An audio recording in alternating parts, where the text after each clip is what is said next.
அம்மா நான் இன்னைக்கு ஸ்கூலுக்கு போகல. ஏம்மா? ஏன்னா எனக்கு போய் போய் ரொம்ப போர் அடிச்சிருச்சு. ஸ்கூலுக்கு போனால் போர் அடிக்குதா? சரி கமப்பா கமப்பா அம்மா லீவுக்கு ஒத்துட்டாங்க. சரி கமப்பா கமப்பா பாப்பா சாப்பிட வரியாமா. சரி கமப்பா கமப்பா அம்மா இன்னை கூப்புமாவா. சரி கமப்பா கமப்பா நாக்கு சத்து சத்து நொந்து போச்சு. சரி கமப்பா கமப்பா அம்மா புது ரெசிபி ட்ரை பண்ணிருக்கேம்மா.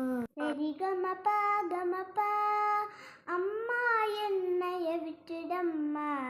சரி கமப்பா கமப்பா நான் எஸ்கேப் ஆகி ஸ்கூலுக்கே ஓடி. அப்படி வா வலிக்கு அந்த பயம் இருக்கணும்.